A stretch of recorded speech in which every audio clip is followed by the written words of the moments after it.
네, 오늘 우리에게 주신 하나님의 말씀은 레위기 25장 8절에서 34절입니다. 레위기 25장 8절에서 34절입니다. 다 함께 합독하도록 하겠습니다. 너는 일곱 안식년을 계수할지니 이는 7년이 7번인즉 안식년 7번 동안 곧 49년이라. 일곱째 달 열흘날은 속죄일이니 너는 뿔나팔을 소리를 내되 전국에서 뿔나팔을 크게 불치며 너는 50년째 해를 거룩하게 하여 그 땅에 있는 모든 주민을 위하여 자유를 공포하라. 이 해는 너희에게 희년이니 너희는 각각 자기의 소유지로 돌아가며 각각 자기의 가족에게로 돌아갈지며 그 50년째 해는 너희에게 희년이니 너희는 파종하지 말며 스스로 난 것을 거두지 말며 가꾸지 아니한 포도를 거두지 말라. 이는 희년이니 너희에게 거룩함이니라. 너희는 밭의 소출을 먹으리라. 이 희년에는 너희가 각기 자기의 소유지로 돌아갈지라. 내 이웃에게 팔든지 내 이웃의 손에 사거든 너희 각 사람은 그의 형제를 속이지 말라. 그 희년 후의 연수에 따라서 너는 이웃에게서 살 것이요 그도 소출을 얻을 연수를 따라 내게 팔 것인즉 연수가 많으면 너는 그것의 값을 많이 매기고 연수가 적으면 너는 그것의 값을 적게 매길지니 곧 그가 소출의 다소를 따라서 내게 팔 것이라. 너희 각 사람은 자기 이웃을 속이지 말고 내 하나님을 경외하라. 나는 너희의 하나님 여호와이니라. 너희는 내 규례를 행하며 내 법도를 지켜 행하라. 그리하면 너희가 그 땅에서 안전하게 거주할 것이라. 땅은 그것의 열매를 내리니 너희가 배불리 먹고 거기 안전하게 거주하리라. 만일 너희가 말하기를 우리가 만일 일곱째 해에 심지도 못하고 소출을 거두지도 못하면 우리가 무엇을 먹으리요 하겠으나 내가 명령하여 여섯째 해에 내 복을 너희에게 주어 그 소출이 3년 동안 쓰기에 부족하리라. 너희가 여덟째 해에는 파종하려니와 묵은 소출을 먹을 것이며 아홉째 해에 그 땅에 소출이 들어오기까지 너희는 묵은 것을 먹으리라. 토지를 영구히 팔지 말 것은 토지가 다 내 것임이니라. 너희는 거류민이요 동거하는 자로서 나와 함께 있느니라. 너희 기업의 온 땅에서 그 토지 무르기를 허락할지니 만일 내 형제가 가난하여 그의 기업 중에서 얼마를 팔았으면 그에게 가까운 기업 물을 자가 와서 그의 형제가 판 것을 물을 것이요 만일 그것을 물을 사람이 없고 자기가 부유하게 되어 물을 힘이 있으면 그 판 해를 계수하여 그 남은 값을 산자에게 주고 자기의 소유지로 돌릴 것이니라. 그러나 자기가 물을 힘이 없으면 그 판 것이 희년에 이르기까지 산자의 손에 있다가 희년에 이르러 돌아올지니 그것이 곧 그의 기업으로 돌아갈 것이니라. 성벽이 있는 성읍 내의 가옥을 팔았으면 판지 만 1년 안에는 물을 수 있나니 곧 그 기한 안에는 물으려니와 1년 안에 물으지 못하면 그 성 안의 가옥은 산자의 소유로 확정되어 대대로 영구히 그에게 속하고 희년에라도 돌려 보내지 아니할 것이니라. 그러나 성벽이 둘리지 아니한 촌락의 가옥은 나라의 전토와 같이 물려주기도 할 것이요 희년에 돌려 보내기도 할 것이니라. 레위 족속의 성읍 곧 그들의 소유의 성읍의 가옥은 레위 사람이 언제든지 물을 수 있으나 만일 레위 사람이 물으지 아니하면 그의 소유의 성읍에 판 가옥은 희년에 돌려보낼지니 이는 레위 사람의 성읍의 가옥은 이스라엘 자손 중에서 받은 그들의 기업이 됨이니라. 그러나 그들의 성읍 주위에 있는 들판은 그들의 영원한 소유지이니 팔지 못할지니라. 아멘.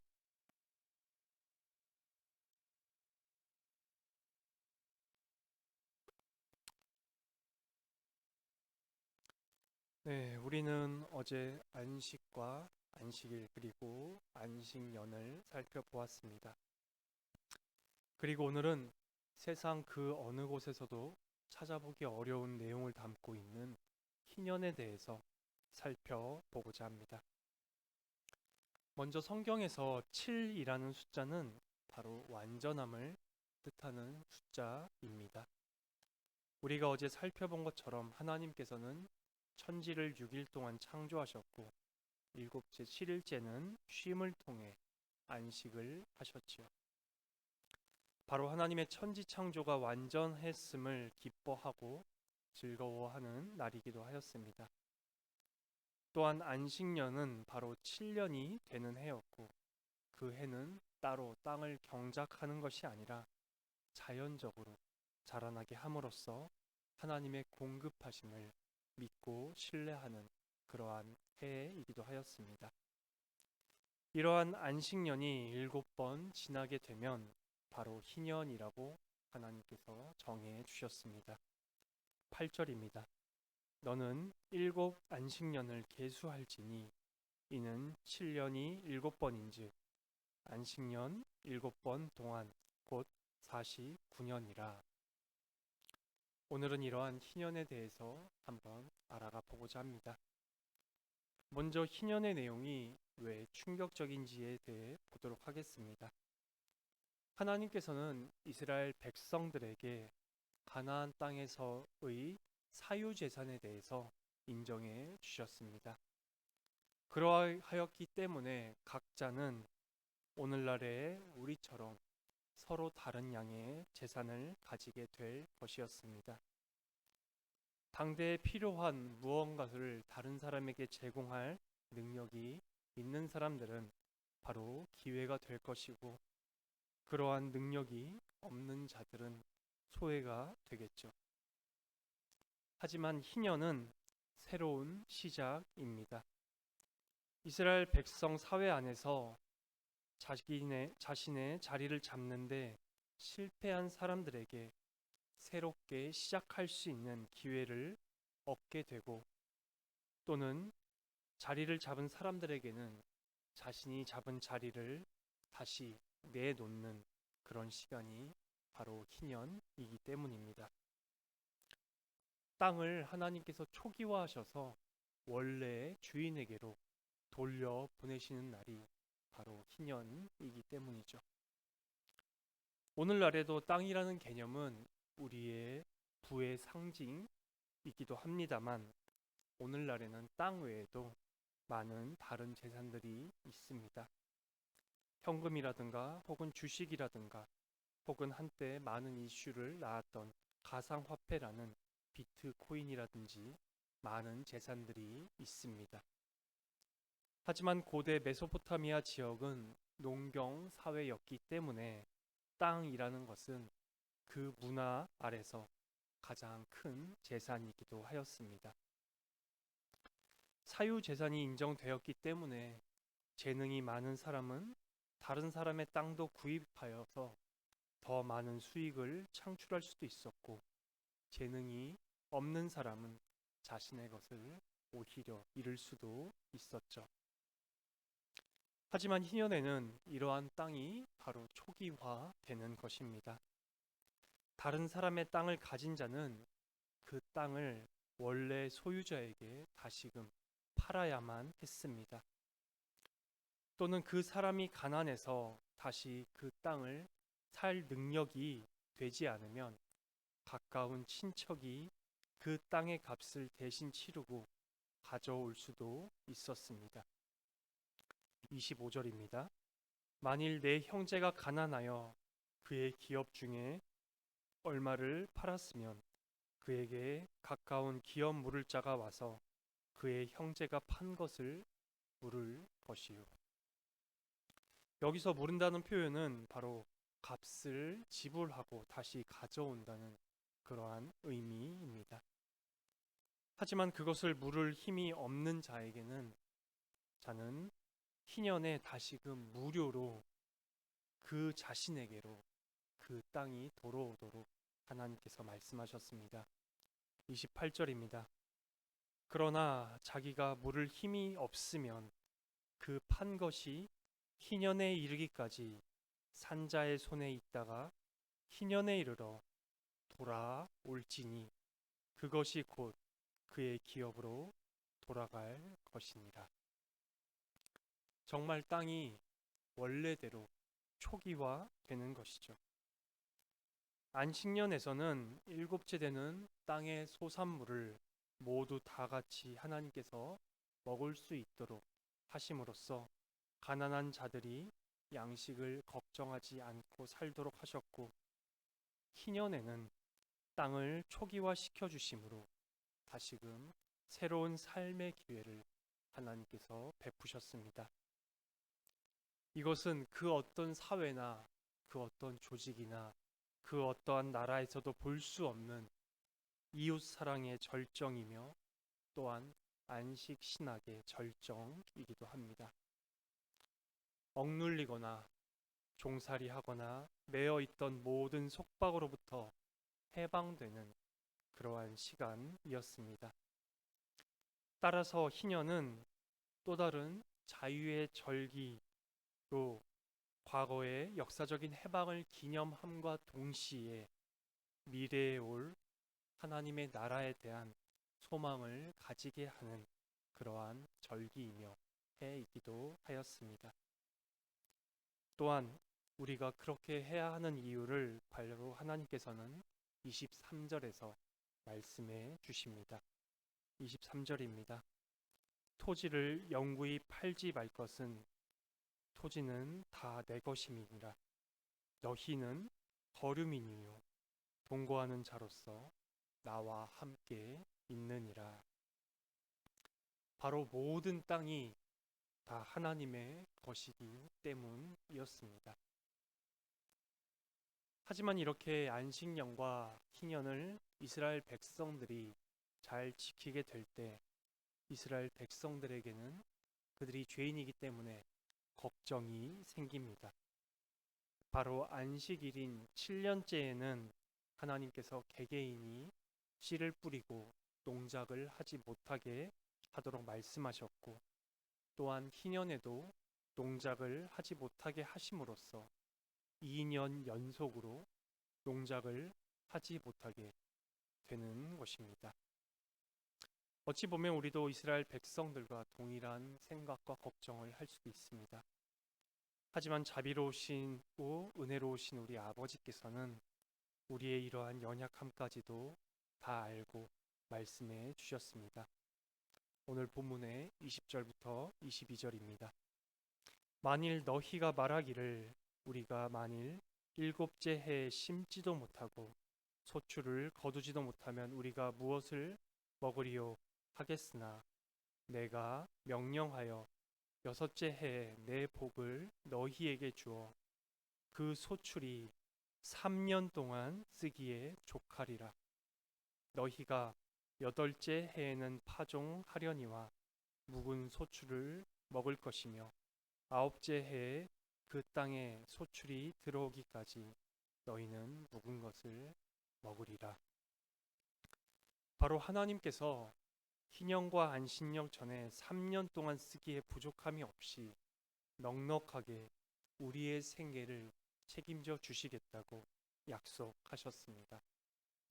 이스라엘 백성들은 오직 하나님의 공급하심을 믿고 믿음으로 그 해들을 보내기를 하나님께서는 바라셨던 거였습니다.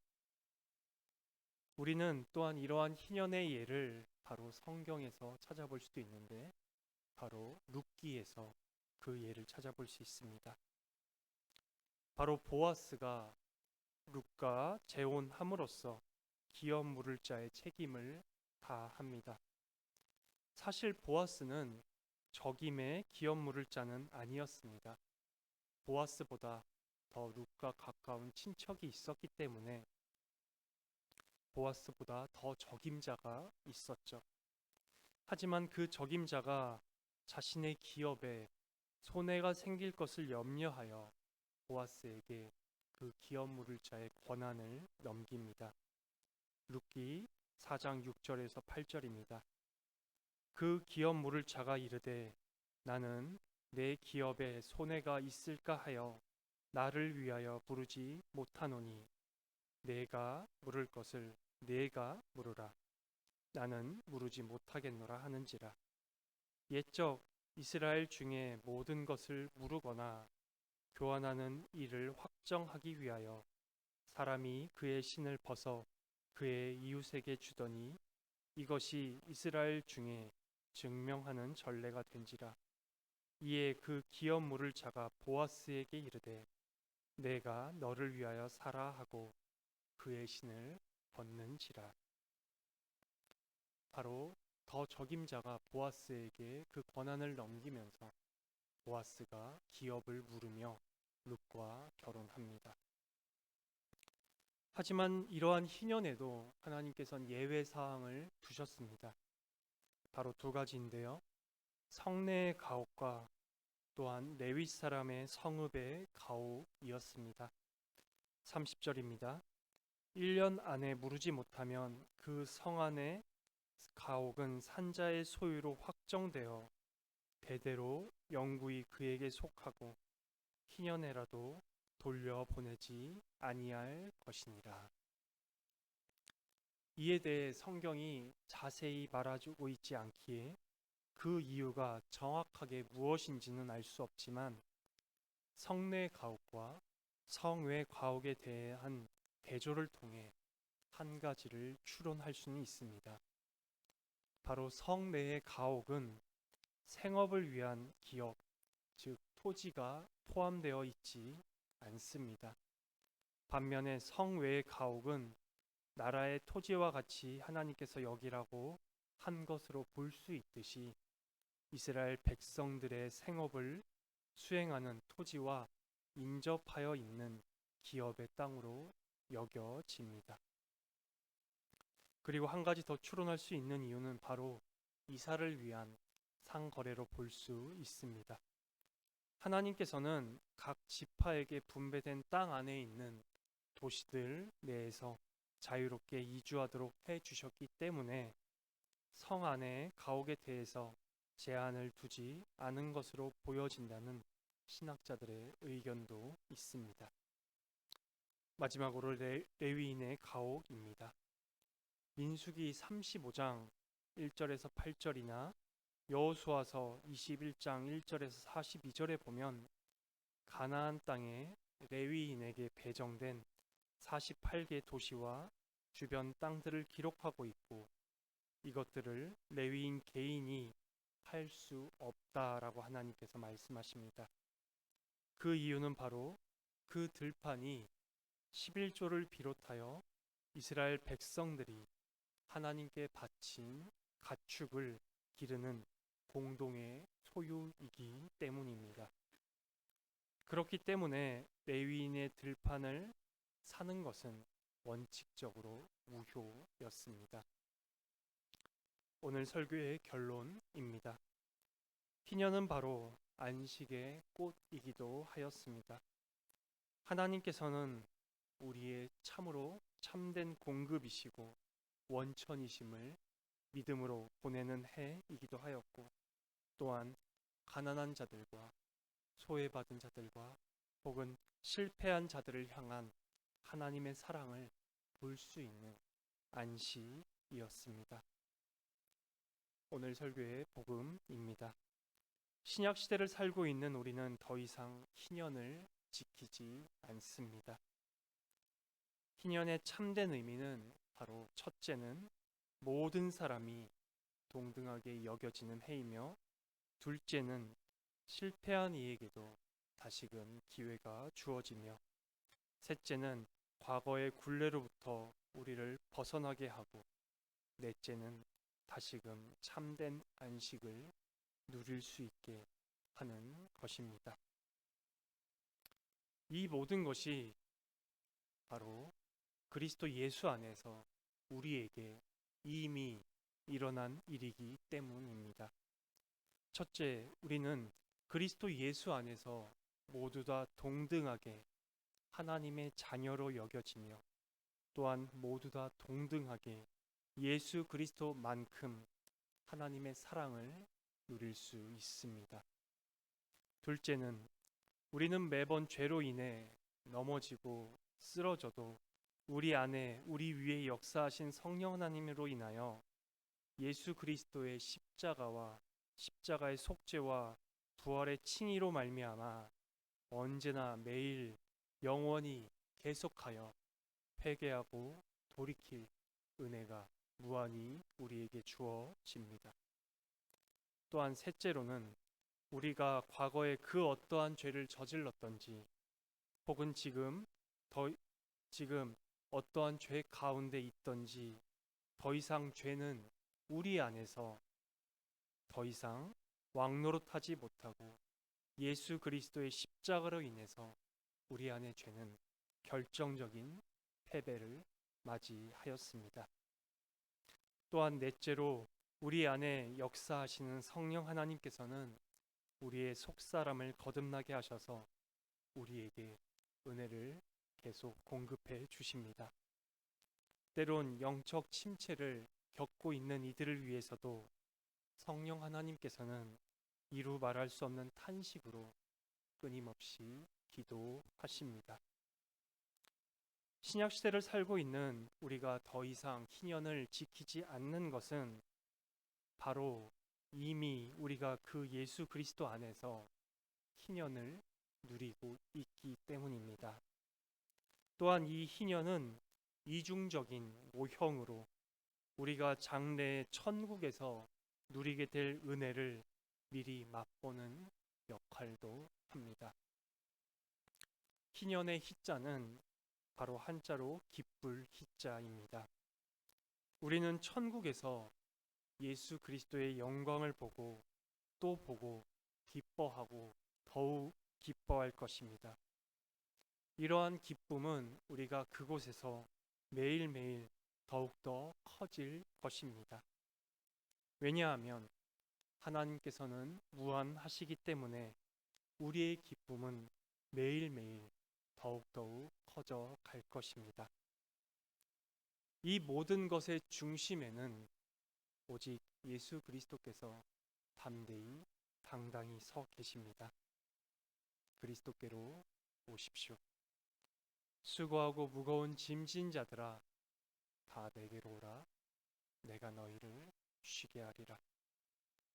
그리스도 예수 안에서 이러한 참된 희년의 즐거움을 누리며 우리가 장차 받게 될 그 기쁨의 잔치를 소망하는 우리 낙현교회가 되기를 간절히 소망합니다.